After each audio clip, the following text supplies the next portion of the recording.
Alibaba ಸಂಸ್ಥಾಪಕರಾದ ಚೀನಾದ billionaire Jack ಮಾ ಅವರು ನ್ಯೂಯಾರ್ಕ್ನಲ್ಲಿ 28,000 ಎಕರೆ ಅರಣ್ಯವನ್ನು ಖರೀದಿಸಿ ಅದನ್ನು ವನ್ಯಜೀವಿ ಅಭಯಾರಣ್ಯವನ್ನಾಗಿ ಪರಿವರ್ತಿಸಿದ್ದಾರೆ. ಸೆಪ್ಟೆಂಬರ್ 1, 2025 ರಿಂದ ಹೆಲ್ಮೆಟ್ ಇಲ್ಲದೆ ಯಾವುದೇ ಪೆಟ್ರೋಲ್ ಪಂಪ್ ಪೆಟ್ರೋಲ್ ಡೀಸೆಲ್ ನೀಡುವುದಿಲ್ಲ ನಿಯಮ ಉತ್ತರ ಪ್ರದೇಶಕ್ಕೆ, ಆದರೆ ಇತರ ರಾಜ್ಯಗಳು ಶೀಘ್ರದಲ್ಲೇ ಜಾರಿಗೆ ತರುತ್ತವೆ.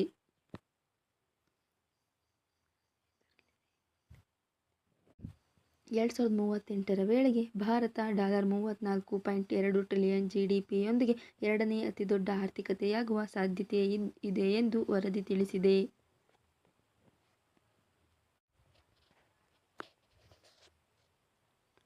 ನೇಪಾಳ ಮೂಲಕ ಭಾರತಕ್ಕೆ 3 ಭಯೋತ್ಪಾದಕರು ಪ್ರವೇಶಿಸುತ್ತಿರುವುದರಿಂದ ಬಿಹಾರ, ಜಾರ್ಖಂಡ್, ಯುಪಿ, ದೆಹಲಿ, ಅಸ್ಸಾಂನಲ್ಲಿ ಹೈ ಅಲರ್ಟ್ ಘೋಷಿಸಲಾಗಿದೆ.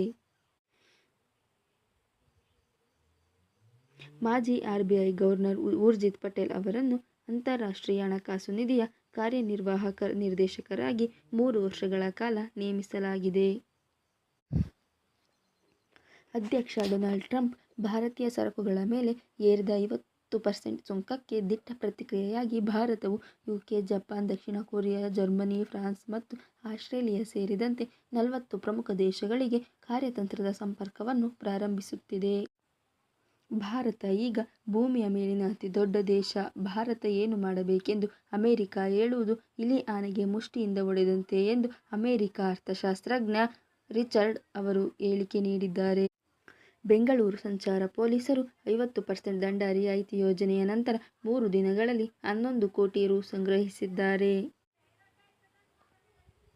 ಅಧ್ಯಕ್ಷ ಡೊನಾಲ್ಡ್ ಟ್ರಂಪ್ ಭಾರತೀಯ ಸರಕುಗಳ ಮೇಲೆ 50% ಸುಂಕ ವಿಧಿಸಿದ್ದಕ್ಕಾಗಿ ಪ್ರತಿಕ್ರಿಯೆಯಾಗಿ ಭಾರತವು ಜವಳಿ ರಫ್ತು ಹೆಚ್ಚಿಸಲು ಯುಕೆ, ಜಪಾನ್, ದಕ್ಷಿಣ ಕೊರಿಯಾ, ಜರ್ಮನಿ, ಫ್ರಾನ್ಸ್ ಮತ್ತು ಆಸ್ಟ್ರೇಲಿಯಾ ಸೇರಿದಂತೆ 40 ಪ್ರಮುಖ ದೇಶಗಳಿಗೆ ಕಾರ್ಯತಂತ್ರದ ಉಪಕ್ರಮವನ್ನು ಪ್ರಾರಂಭಿಸುತ್ತಿದೆ.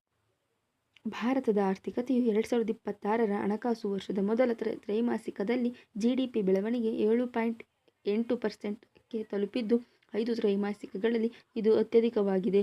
ಬಲವಾದ ದೇಶೀಯ ಬೇಡಿಕೆ, ಬಲವಾದ ಸೇವಾ ವಲಯ ಮತ್ತು ಹೆಚ್ಚುತ್ತಿರುವ ಹೂಡಿಕೆಗಳು ಈ ವಿಸ್ತರಣೆಗೆ ಶಕ್ತಿ ತುಂಬಿವೆ. ಮಹಾರಾಷ್ಟ್ರ ಸರ್ಕಾರ ಖಾಸಗಿ ಉದ್ಯೋಗಿಗಳ ದೈನಂದಿನ ಕೆಲಸದ ಸಮಯವನ್ನು 9 ಗಂಟೆಗಳಿಂದ 10 ಗಂಟೆಗಳಿಗೆ ಹೆಚ್ಚಿಸಲಾಗಿದೆ.